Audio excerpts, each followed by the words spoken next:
My name is Catherine Hill. I'm 64. My son celebrated inheriting $32 million and kicked me out of my house in front of everyone, but the lawyer read one last line and everything collapsed. If you want the full story, like, subscribe, and tell me where you're watching from.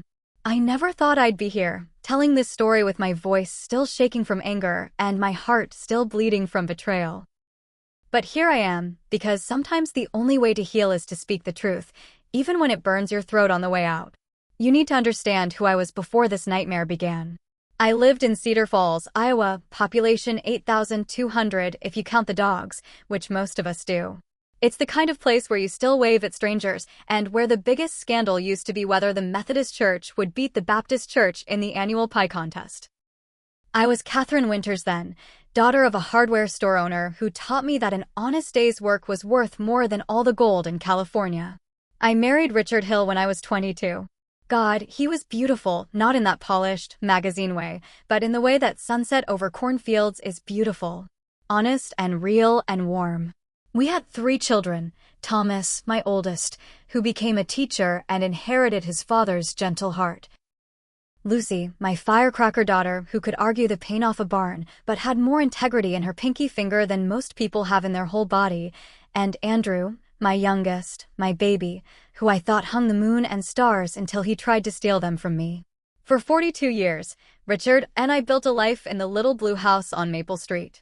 Every morning, I'd wake up at 5:30, make coffee strong enough to wake the dead, and watch Richard read the paper while I tended to my white rose garden. Those roses were my pride, 37 bushes of David Austin varieties that I'd nursed through droughts and floods and everything in between. Neighbors would stop just to smell them on their evening walks. Richard worked at the grain elevator, coming home every night with dust in his hair and stories about the farmers he'd helped that day. We weren't rich. God knows we counted every penny, but we were wealthy in the ways that matter. Sunday dinners where all 3 kids would pile around our scratched kitchen table, arguing and laughing and eating my pot roast until they couldn't move. Summer evenings on the porch swing, watching fireflies dance while Richard played his guitar. Christmas mornings where the joy wasn't in expensive gifts, but in being together. That's who I was. That's the life that got ripped away from me by my own son's greed. Richard died 3 years ago. Massive heart attack at 68, gone before the ambulance could even get there. I held his hand as it went cold and promised him I'd take care of our family, that I'd keep his memory alive, that I'd tend the roses he'd planted for me on our 20th anniversary. I was managing. Barely some days, because the grief felt like drowning in slow motion, but I was managing. The house felt too big and too quiet, but it was our house, filled with our memories. I'd talk to Richard's picture every morning, update him on the kids, tell him about my day. Thomas would call twice a week, Lucy would visit every Sunday, and Andrew had moved to Chicago for his finance job, but he'd call once a month, usually asking for money to help with his mortgage or his car payment or some emergency that always seemed to happen right before a holiday. I should have seen the signs. The way Andrew's visits became more calculating, less loving. How he'd walk through the house like he was taking inventory. The questions about my will, about my finances, about whether I was handling everything okay on my own. But he was my baby boy, and when you love someone that much, you excuse the inexcusable. You rationalize the unthinkable. The letter came on a Tuesday morning in March. I remember because it was the first really warm day of spring, and I was outside checking my rose bushes for new growth when the mailman handed me the certified envelope. I almost didn't open it. Who sends good news by certified mail? But curiosity won, and I sat right there on my front steps, surrounded by the smell of earth coming back to life, and read the most shocking words of my life. Dear Mrs. Hill, I am writing to inform you that you have been named as a beneficiary in the will of Harold Rutherford. Harold Rutherford. I had to read that name 3 times before I placed him. My great-uncle Harold, my grandmother's brother who'd moved to California in 1962 and who we saw maybe 5 times in my entire life. The eccentric one who never married, who made some kind of fortune in real estate and technology investments, who sent Christmas cards with no return address and birthday checks that were always exactly $27 more than the year before. The letter said he'd died 6 months earlier and left me $32 million. $32 million. I sat on those steps and laughed until I cried, and then cried until I laughed, because it was so absurd it couldn't be real. Me, Catherine Hill from Cedar Falls, Iowa, who clipped coupons and bought generic cereal and drove a 12-year-old Honda Civic that Richard had babied like it was a Ferrari. $32 million. There was more. A separate bequest of $1 million just for me personally, and instructions that the bulk of the inheritance was to be used for charitable purposes as Catherine sees fit, trusting in her character and judgment as observed during our brief but meaningful encounters. I called the lawyer in Los Angeles, my hands shaking so hard I could barely dial. He confirmed it all. Real money, real inheritance, really mine.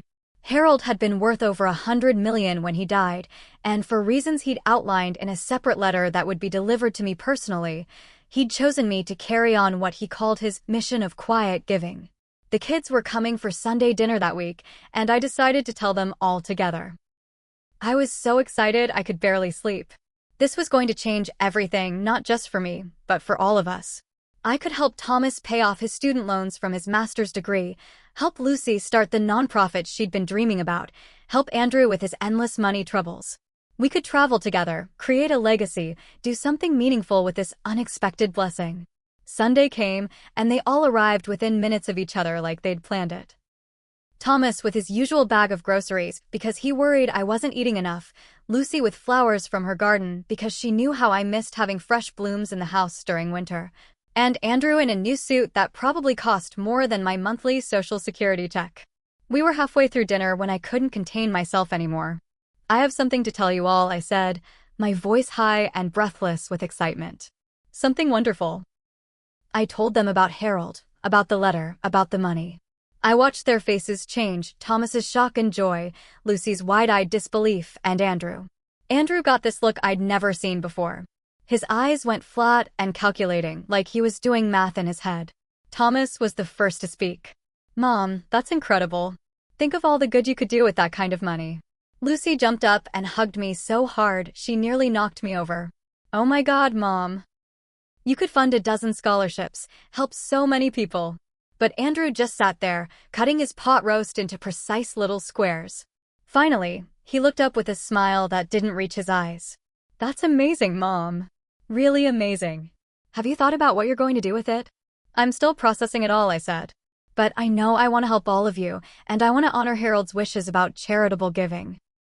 That's when Andrew's wife Valerie spoke up for the first time. She'd been quiet all evening, which wasn't like her. Valerie usually dominated conversations, talking about their latest vacation or her latest designer purchase or Andrew's latest promotion. But now she had this cold, calculating look that matched her husband's. "Catherine," she said, using the formal version of my name that always set my teeth on edge, "you're going to need help managing that kind of money. It's not like balancing a checkbook. There are tax implications, investment strategies, legal requirements." Andrew nodded enthusiastically. "Valerie's right, Mom. This is serious stuff. One wrong move and you could lose it all or get in trouble with the IRS. You need professional help." The way he said professional help made my stomach clench, but I pushed the feeling away. "I'm sure I'll need to hire some advisors," I said carefully. "More than that," Andrew said, leaning forward with what he probably thought was a caring expression. "You're going to need someone you trust to help you make decisions. Someone who understands finance and law and all the complicated stuff that comes with this kind of wealth." Thomas frowned. "Mom's not helpless, Andrew. She's been managing just fine on her own." "Managing a household budget, sure," Andrew said dismissively. "But this is different. This is serious money." "Mom, what if you make a mistake? What if someone tries to take advantage of you? What if you get confused about something and make the wrong choice?" The word confused hit me like a slap. "I'm not confused about anything, Andrew." "Of course not," he said quickly, but there was something patronizing in his tone. "I'm just saying that even the smartest people can get overwhelmed by this kind of complexity. That's why wealthy families usually have someone designated to handle the big decisions." Lucy was watching this exchange with growing anger. "What exactly are you suggesting, Andrew?" "I'm suggesting that maybe Mom should consider giving me power of attorney over the financial decisions. Just as a safety net. I work in finance, I understand these things. I could make sure everything is handled properly, make sure Mom doesn't have to worry about any of it." The silence that followed was deafening. I could hear my heart pounding in my ears, could feel the temperature in the room drop about 20 degrees. Thomas spoke first, his voice carefully controlled. Are you seriously suggesting that Mom give up control of her own inheritance? I'm suggesting that I help her protect it, Andrew shot back. God forbid something should happen to her, or she should get sick, or just get tired of dealing with all the paperwork and legal stuff. Wouldn't it be better to have a plan in place? A plan that puts you in control, Lucy said flatly. A plan that keeps the money in the family and makes sure it's handled responsibly, Andrew corrected. I felt like I was watching this conversation from outside my body. My youngest son, the boy I'd rocked to sleep through countless nights of colic, the teenager I'd driven to baseball practice and helped with algebra homework, the young man I'd sent care packages to in college. He was sitting in my kitchen, in the house where he'd grown up, suggesting that I wasn't capable of handling my own financial affairs. Andrew, I said quietly, I appreciate your concern, but I'm not ready to give up control of anything. I'm perfectly capable of learning what I need to know and hiring the right people to help me. His face flushed red. Mom, you don't understand. I understand perfectly, I interrupted, my voice getting stronger. I understand that you think I'm too old or too stupid to handle money. I understand that you've already decided what's best for me without asking what I want. Valerie jumped in. Catherine, that's not fair. Andrew is trying to protect you. There are people out there who specifically target elderly people who've come into money. Elderly people? I stood up so fast my chair scraped across the floor. I'm 64 years old, not 94. I have all my faculties. I've been managing my own affairs for 3 years since Richard died, and I certainly don't need my son to protect me from myself. Andrew's mask slipped completely. You're being emotional about this, Mom. You're not thinking clearly. The hell I'm not. The curse word surprised all of us. I'd rarely sworn in front of my children. What I'm thinking clearly about is that you found out about my inheritance 45 minutes ago, and you're already trying to figure out how to control it. That's not what this is about, Andrew said, but his voice had gone cold and calculating again. This is about making sure you don't make a mistake you'll regret later. The only mistake I'm regretting is not seeing this conversation for what it really is, I said. You're not trying to protect me, Andrew. You're trying to protect your inheritance. The words hung in the air like a death sentence. Thomas and Lucy were staring at Andrew with expressions of dawning horror, and Valerie was looking everywhere except at me. Andrew stood up slowly, his face a mask of barely controlled fury. You know what, Mom? Maybe you're not as sharp as you think you are. Maybe the fact that you can't see how badly you need help is exactly why you need help. He walked out of my kitchen without another word, Valerie trailing behind him like an obedient shadow. I stood there watching my son leave, feeling like he'd just driven a knife straight through my heart. Thomas and Lucy stayed for another hour, both trying to comfort me and make excuses for their brother. He's probably just shocked, Thomas said. He'll come around. Maybe he's worried about you, Lucy added. You know how men get weird about money and control. But I knew better. I knew my son, and I knew that look in his eyes. I'd seen it once before, when he was 12 and I'd caught him stealing money from my purse to buy Pokemon cards. Not the guilt or shame you'd expect from a child caught in a lie, but anger at being caught. Anger at me for discovering his betrayal. I should have trusted that instinct. I should have remembered that look and what it meant. But mothers are fools when it comes to their children, especially their baby boys. We keep hoping they'll grow out of their worst impulses, keep making excuses for behavior we'd never tolerate from anyone else. 3 weeks later, the certified letter arrived. I was in my garden, wearing Richard's old gardening gloves and preparing the soil for new plantings, when the mailman handed me another official-looking envelope. My hands were dirty, so I stuck it in my pocket and forgot about it until later that evening. I wish I'd burned it unread. Petition for emergency conservatorship, the header read. Below that, in cold legal language that felt like being stabbed with icicles, was my son's formal request to have me declared mentally incompetent. According to the documents, Andrew Hill was petitioning the court to be appointed as my conservator based on credible evidence of cognitive decline and impaired decision-making capacity. The petition claimed I'd been exhibiting confusion, memory loss, and poor judgment, and that I was at risk of financial exploitation due to diminished mental capacity. The evidence section made me physically sick.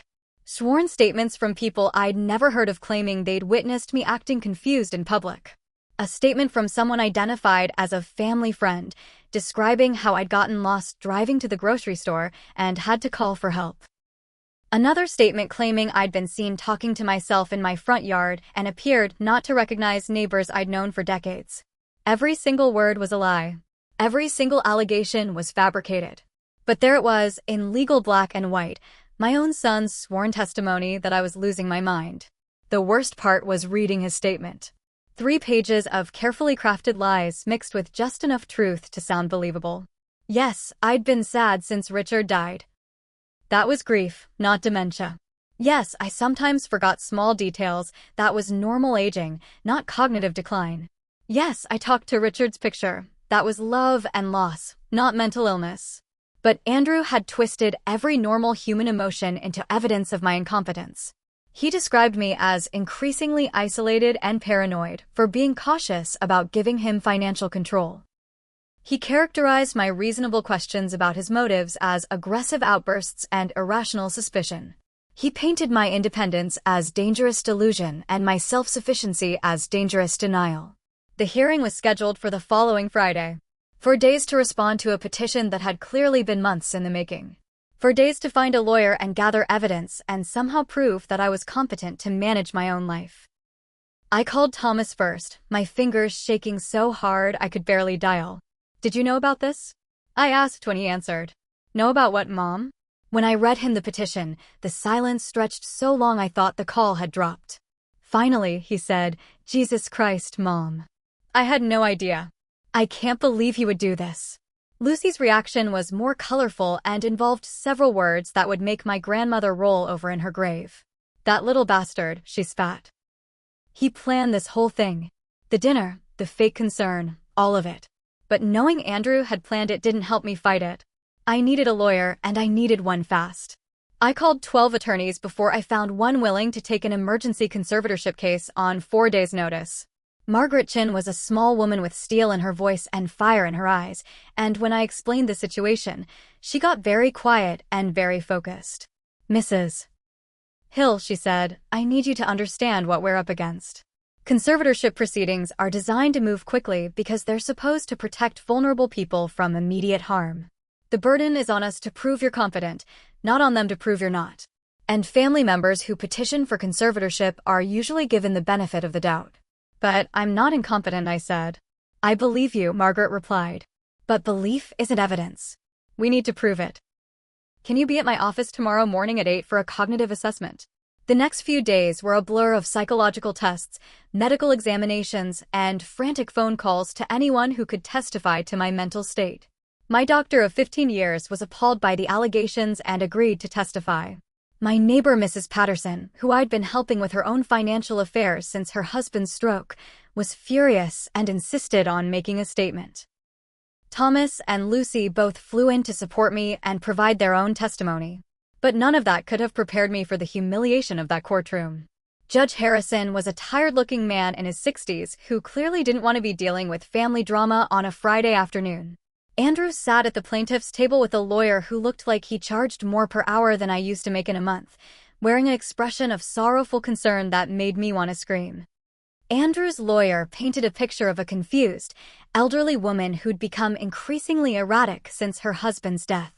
He presented his fabricated witness statements as fact, described my inheritance as evidence that I was being targeted by predators, and suggested that my opposition to the conservatorship was itself proof of my impaired judgment. "Your Honor," he said in a voice dripping with false sympathy, Mrs. Hill's own resistance to accepting help demonstrates exactly the kind of impaired insight we see in early dementia. A rational person would welcome family assistance with managing such a large sum of money. The fact that she views her son's loving concern as a threat suggests a level of paranoia and distrust that is deeply concerning. When it was my turn to testify, I felt like I was fighting for my life. Margaret walked me through questions about my daily routine, my financial management, my social relationships. I answered clearly and completely, providing details and dates and specific examples of my competence. But then Andrew's lawyer cross-examined me. "Mrs. Hill," he said, his voice gentle and patronizing, "you've testified that you're fully capable of managing your inheritance.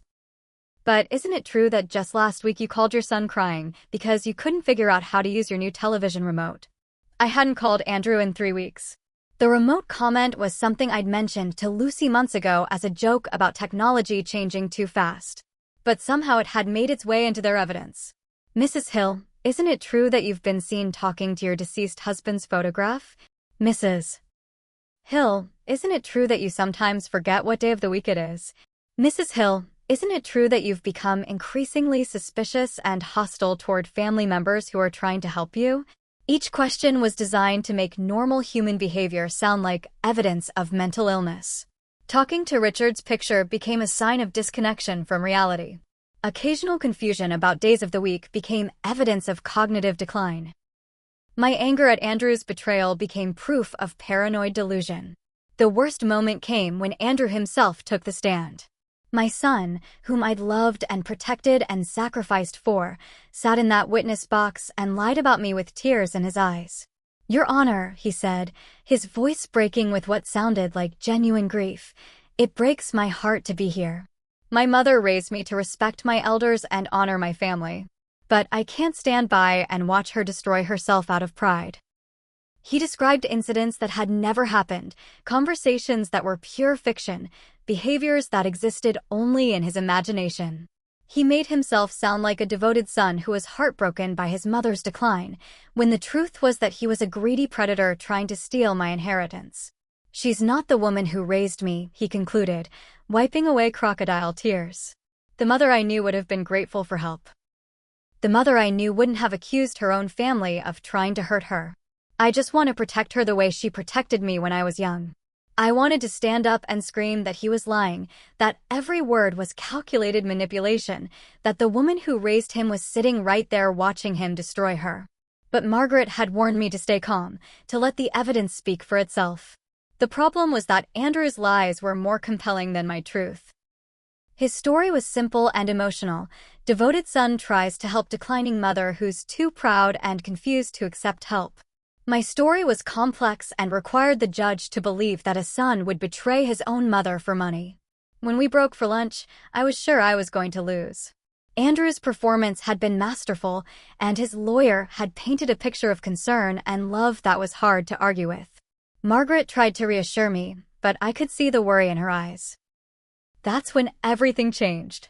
We were walking back into the courtroom when Margaret got a phone call. She stepped aside to answer it, and I watched her face transform from resigned concern to sharp, predatory focus.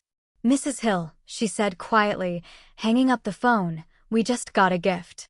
A woman named Jennifer Walsh had called Margaret's office during the lunch break. She'd been Andrew's assistant at his financial firm until 2 months ago, when she'd been fired for what Andrew called performance issues. The real reason, she told Margaret, was that she'd refused to help Andrew forge documents. Jennifer had been in the courtroom that morning, having heard about the case from a mutual friend.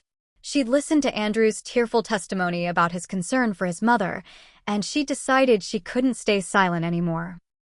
When court resumed, Margaret asked for permission to call a surprise witness. Andrew's lawyer objected, but Judge Harrison allowed it, probably because he was curious about what bombshell was about to drop. Jennifer Walsh was a small, nervous woman in her 30s who looked like she'd rather be anywhere else in the world. But when Margaret asked her to explain why she'd come forward, her voice was clear and steady. "About 4 months ago," Jennifer said, "Mr. Hill came to me with a request that made me very uncomfortable. He asked me to help him research conservatorship law in Iowa and to prepare documents that would support a petition for emergency conservatorship of his mother." The courtroom went dead silent. Andrew's face went white, and his lawyer was frantically writing notes. "Did Mr. Hill tell you why he wanted this research?" Margaret asked. "He said his mother had just inherited a large sum of money and that he needed to protect it from her poor judgment. He specifically said that she was too emotional and irrational to handle that kind of wealth, and that it was his responsibility as her son to take control before she did something stupid." Margaret walked Jennifer through the timeline. Andrew had started planning the conservatorship petition within days of learning about my inheritance. He'd researched the legal requirements, identified the witnesses he would need, and planned his strategy months in advance. "Did Mr. Hill ask you to do anything else?" Margaret asked. Jennifer nodded reluctantly. He asked me to help him create false documentation to support his petition. He wanted me to forge statements from witnesses claiming they'd observed his mother acting confused or incompetent. When I refused, he became very angry and told me that if I ever said anything about our conversations, he'd make sure I never worked in finance again. Is that why you were fired? I was fired because I started asking too many questions about other clients' accounts. I noticed some irregularities that suggested Mr. Hill had been moving money around without proper authorization. When I brought my concerns to my supervisor, Mr. Hill claimed I was making errors and recommended my termination. Andrew's lawyer objected to that testimony as irrelevant, but the damage was done. Judge Harrison was looking at Andrew with open suspicion, and the whole tenor of the courtroom had shifted. Margaret had one more surprise. Jennifer had kept copies of the research Andrew had asked her to do, including his handwritten notes about the conservatorship strategy. Notes that showed he'd planned to use my grief over Richard's death as evidence of depression and cognitive decline. Notes that outlined exactly how to twist normal behavior into evidence of incompetence. But the most damning piece of evidence was a photocopy of a document I'd never seen before, an addendum to Harold's will that Andrew had somehow obtained and hidden from everyone, including me. The addendum contained additional restrictions on how the inheritance could be used. It specifically required the creation of a charitable foundation within 6 months of my receiving the money, with oversight from an independent board of directors. It also required regular reporting on how the money was being spent and prohibited using the inheritance for personal benefit beyond a modest living allowance. Andrew had known about these restrictions from the beginning and had hidden them because they would have interfered with his plan to gain control of the money. If I'd known about the foundation requirement, I would have started setting it up immediately, which would have made his claims about my poor judgment much harder to sustain. The addendum also explained why Harold had chosen me as his heir. He'd included a personal letter describing how he'd been impressed by my character during the few times we'd met, particularly how I'd cared for my grandmother during her final illness and how I'd insisted on paying for my own family's meals when he'd taken us to dinner years earlier.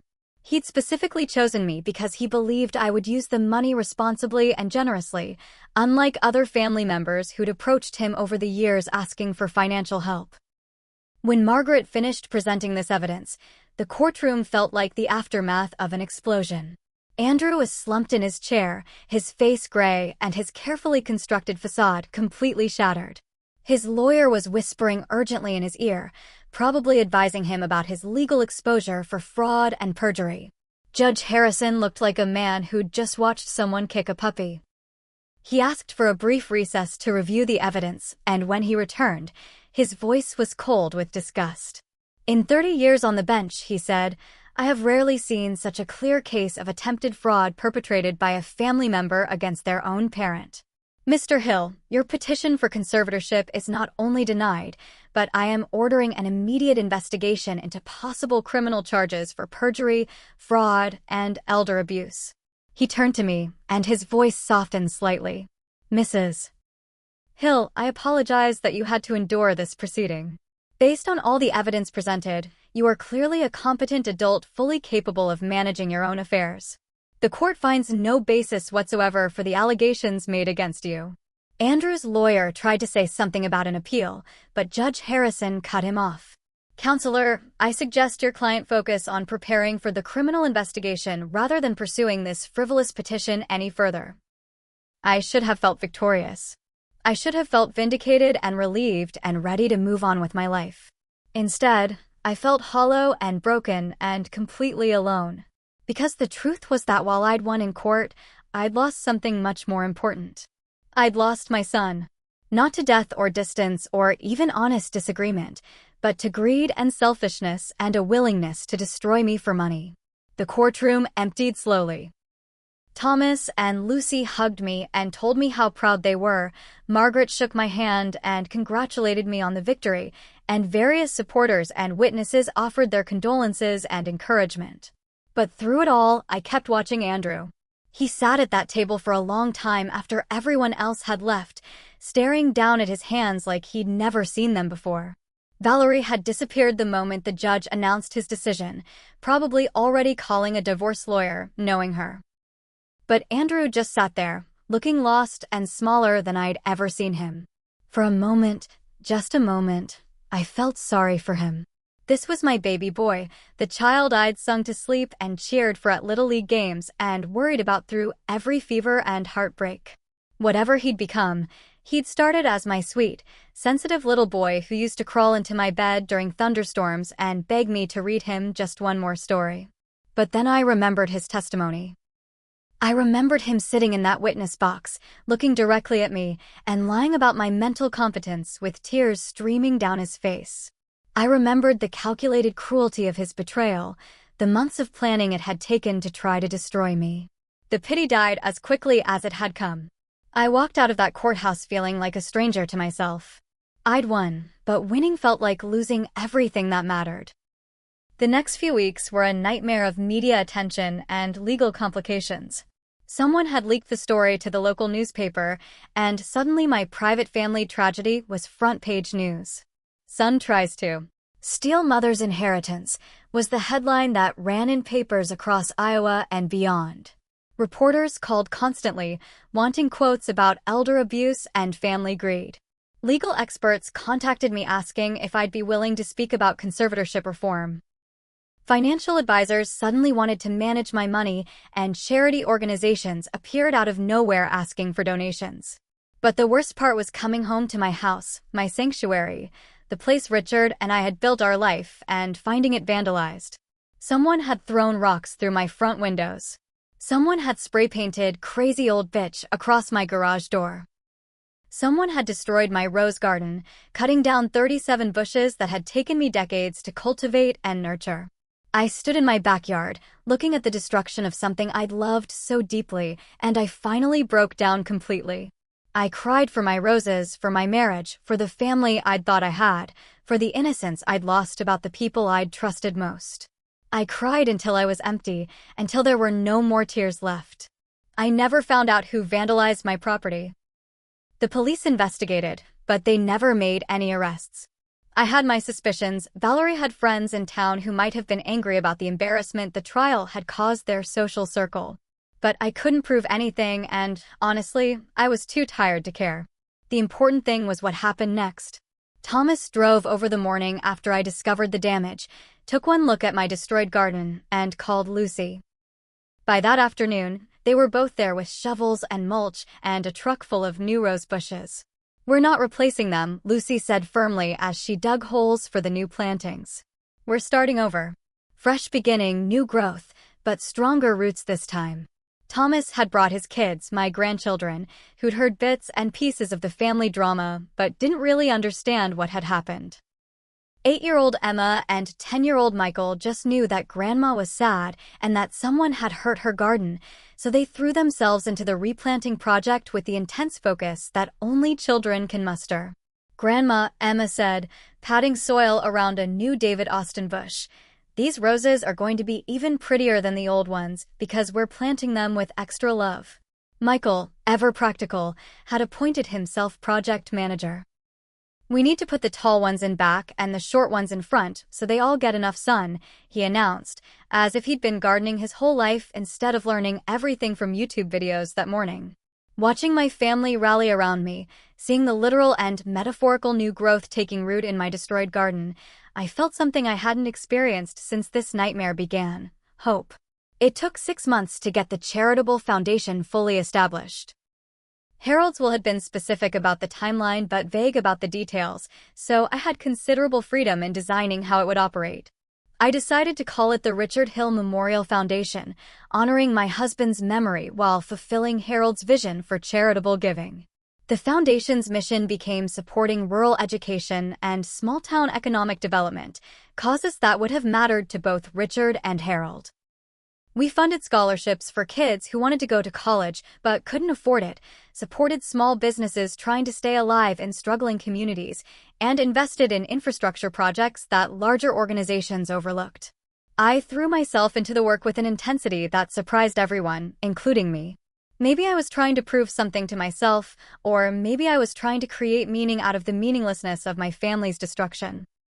Either way, I discovered that I had a talent for nonprofit management and a passion for helping people that I'd never fully explored. The foundation became my new purpose, my reason for getting up in the morning. I hired a small staff of people who shared my commitment to making a real difference in small communities. We kept our overhead low and our focus tight, funding projects that had measurable impact rather than impressive-sounding programs that didn't actually help anyone.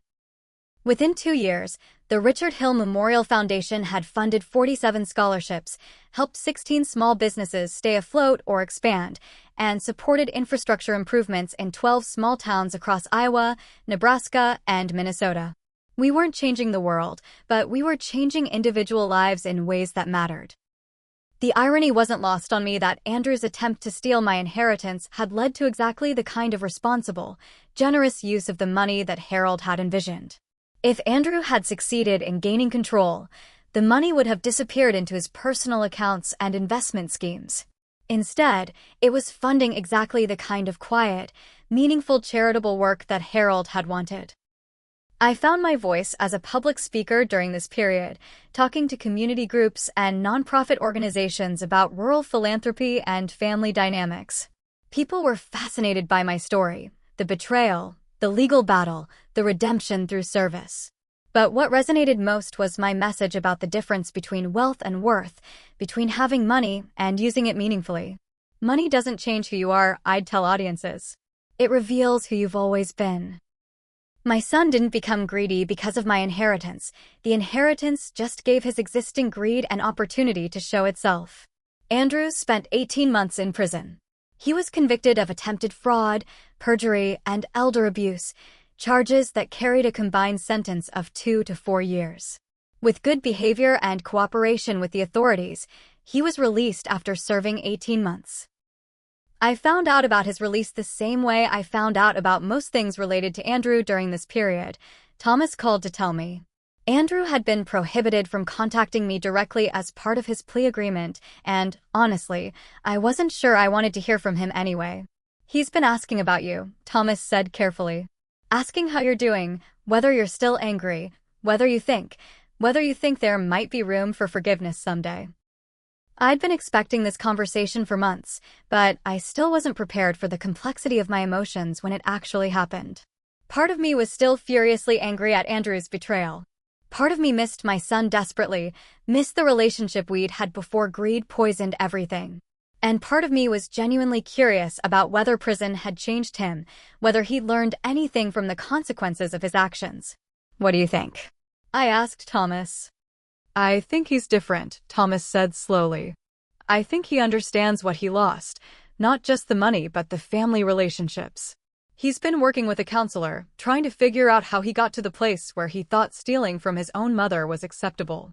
And what has he figured out? That he'd been living beyond his means for years, taking financial risks he couldn't afford, and when the inheritance appeared, he saw it as the solution to all his problems instead of as your good fortune. He's taking responsibility for the choices he made, not trying to blame you or minimize what he did." I thought about that conversation for weeks. Taking responsibility was the absolute minimum Andrew could do.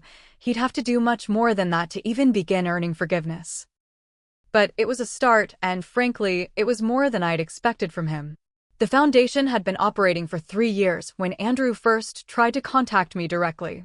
He sent a letter through Thomas, asking if I'd be willing to meet with him.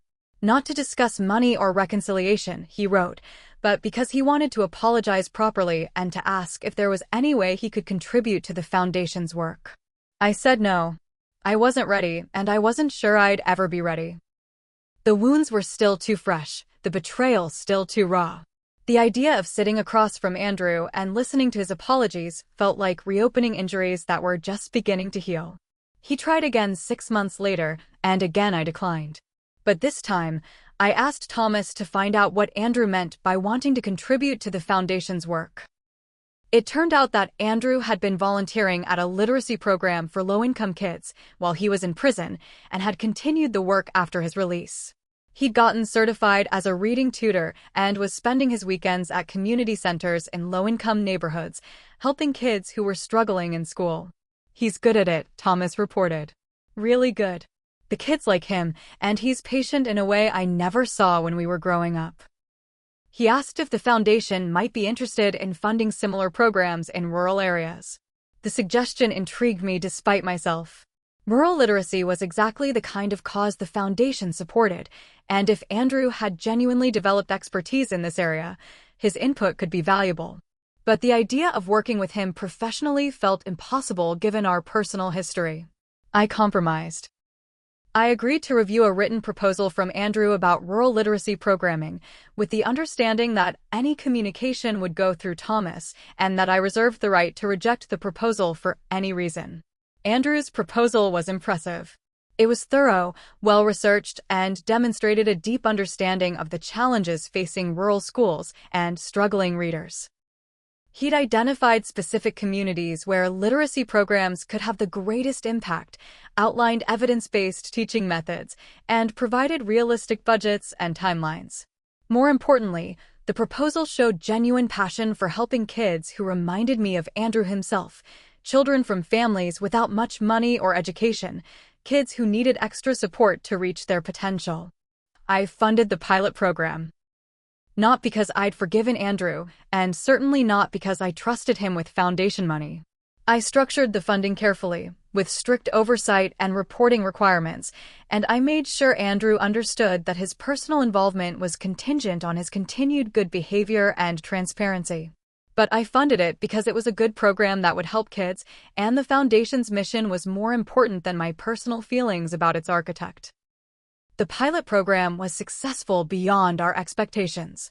Working with 3 rural elementary schools in northern Iowa, Andrew and his team of volunteer tutors helped 47 struggling readers improve their skills significantly over the course of 1 academic year. More importantly, they created a replicable model that other communities could adapt to their own needs. I found myself following the program's progress with something that might have been pride if I'd let myself feel it. Andrew sent detailed quarterly reports through Thomas, documenting not just the statistical outcomes, but the individual stories of kids who'd gone from hating reading to checking out library books for fun.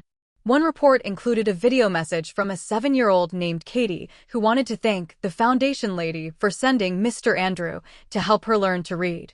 "I can read whole books now," she announced proudly, holding up a picture book about horses. Mr. Andrew says if I keep practicing, I can read anything I want to know about. Watching that video, I finally understood something I'd been struggling with for years. Andrew wasn't fundamentally evil. He was fundamentally selfish, and given the right circumstances and pressures, that selfishness had led him to do evil things. But selfishness could be overcome, character could be rebuilt, and people could change if they were willing to do the hard work of examining their own motivations and behavior. Andrew had been doing that work for almost 4 years now, first in prison and then in the community. The literacy program wasn't just about helping kids, it was about Andrew learning to find purpose and satisfaction in service rather than acquisition, in giving rather than taking. I still wasn't ready to have a personal relationship with him. The betrayal had cut too deep, and I didn't know if I'd ever be able to trust him again as my son. But I was beginning to see the possibility of a different kind of relationship, based on shared work rather than shared blood, mutual respect rather than unconditional love. The breakthrough came during the program's 2nd year, when one of the schools Andrew was working with faced an unexpected crisis. The principal called me directly because she couldn't reach Andrew and needed foundation approval for an emergency expense. "Mrs. Hill," she said, "I hope I'm not overstepping, but I thought you should know what your son did yesterday." My heart sank. Had Andrew reverted to his old patterns? Had he done something that would embarrass the foundation or hurt the kids we were trying to help? One of our students, a little boy named Marcus, who's been in the literacy program since the beginning, showed up to school yesterday with bruises on his face and arms. When Andrew found out that Marcus was being abused at home, he didn't call the foundation or ask for permission or wait for official procedures. He called Child Services immediately, stayed with Marcus until they arrived, and then spent his own money to make sure Marcus had clean clothes and school supplies while the investigation was ongoing. She paused. "Mrs. Hill, I've worked with a lot of volunteers over the years, and I've never seen someone care about our kids the way Andrew does. He doesn't just tutor them, he advocates for them, protects them, treats them like they matter. I thought you should know the kind of man your son has become. That conversation changed something fundamental in how I saw Andrew. Not because protecting a child from abuse erased his betrayal of me, but because it showed that his transformation was real and lasting. The selfish man who'd tried to steal my inheritance would never have risked his comfortable volunteer position to help an abused child. But the man he'd become couldn't have done anything else. I called Thomas that night and told him I was ready to see Andrew. We met at a coffee shop in Cedar Falls on a Thursday afternoon in October. I chose the time and place, somewhere public where I'd feel safe, but private enough to talk honestly. I arrived 15 minutes early and spent the time watching through the window, preparing myself for the first face-to-face conversation I'd had with my youngest son in over 5 years. Andrew looked older, as I suppose we all did. He was thinner than I remembered, with gray in his hair and lines around his eyes that spoke of sleepless nights and hard-won wisdom. He wore a simple button-down shirt and jeans, a far cry from the expensive suits he'd favored during his finance career. When he saw me, he stopped walking for a moment, and I saw his face cycle through surprise, relief, nervousness, and something that might have been hope. He approached my table slowly, like he was afraid I might change my mind and leave. "Hello, Mom," he said quietly, and just hearing him call me that again nearly broke my composure. "Hello, Andrew." We sat in awkward silence for several minutes, both of us apparently unsure how to begin a conversation 5 years in the making. Finally, Andrew spoke. "I know saying I'm sorry isn't nearly enough," he said. "I know there aren't words that can undo what I did to you, the way I betrayed your trust and tried to steal not just your money, but your dignity and independence." I waited for the but that would excuse or minimize his actions. It never came. "I spent a lot of time in prison trying to figure out how I became someone who could do that to his own mother," he continued. "How I convinced myself that stealing from you was somehow for your own good. The answer isn't complicated. I was selfish and arrogant and desperate, and I was willing to destroy my family to solve my financial problems." He looked directly at me for the first time. "I don't expect you to forgive me. I don't think I deserve forgiveness. But I want you to know that I understand what I did was unforgivable, and I've spent every day since then trying to become someone worthy of the love you gave me for 35 years. I'd prepared for this conversation by imagining dozens of different scenarios. I'd pictured Andrew making excuses, blaming his behavior on stress or mental illness or financial pressure. I'd pictured him minimizing his actions or trying to rush past his apology to get to reconciliation. I'd even pictured him being defensive or angry at the consequences he'd faced. What I hadn't prepared for was complete, unqualified acceptance of responsibility. No excuses, no justifications, no attempts to make me share the blame for his choices. Just honest acknowledgement of what he'd done and why it was wrong. "Why didn't you just ask for help?" I asked. It was the question that had haunted me for years. If you were in financial trouble, why didn't you come to me honestly and ask for help? You knew I would have helped you. Andrew's face crumpled slightly. Because I wasn't just in trouble, I was drowning. I'd made so many bad decisions, taken so many risks, borrowed so much money that even your help wouldn't have been enough. I would have needed hundreds of thousands of dollars just to get back to zero. He took a shaky breath. And because I was ashamed. I was supposed to be the finance expert, the successful son with the big career and the impressive lifestyle. Admitting that it was all built on debt and lies and bad decisions felt impossible. It seemed easier to take control of your inheritance and fix everything quietly than to admit what a failure I'd become. So you decided to make me the failure instead. Yes. The word was barely a whisper. I convinced myself that you didn't really understand money, that you'd make mistakes with the inheritance anyway, that I was protecting it for the family. But the truth was that I was willing to destroy your reputation and independence to protect my pride. We talked for 2 hours that day. Andrew told me about his financial collapse, about the pressure he'd felt to maintain an expensive lifestyle he couldn't afford, about the moment he decided that stealing from me was somehow justified. I told him about the impact his betrayal had had on me, about the loneliness and humiliation and grief I'd experienced. It wasn't a reconciliation. It was the beginning of honesty, which is the foundation any real relationship has to be built on. Over the following months, we began meeting regularly. Not as mother and son trying to rebuild a family relationship, but as two adults trying to understand each other and find a way to work together constructively. Andrew continued running the literacy program with remarkable success, and I continued overseeing the foundation's work with growing satisfaction. Slowly, carefully, we began to trust each other again. Not the blind, unconditional trust of family, but the earned trust of colleagues who'd proven their commitment to shared values and common goals. Andrew never asked to be involved in the foundation's broader work or to have access to its finances beyond what was necessary for the literacy program. He never asked about my personal will or my plans for the inheritance after my death. He seemed to understand that those topics were off limits, at least for now. What he did was show up consistently for the work he'd committed to. He expanded the literacy program to serve 8 schools across 3 counties. He developed new teaching methods that other programs began adopting. He trained volunteer tutors and advocated for funding at school board meetings and became a genuine expert in rural education challenges. More importantly, he showed up for the kids. I started visiting the programs regularly, and I watched Andrew work with struggling readers with patience and creativity I'd never seen in him as a child or young adult.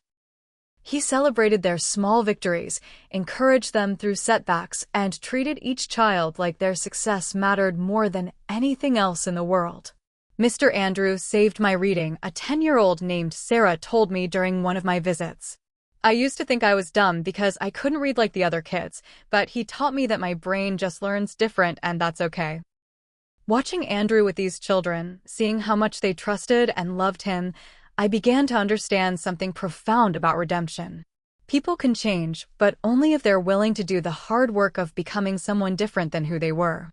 Andrew had done that work, day by day, choice by choice, for almost 6 years.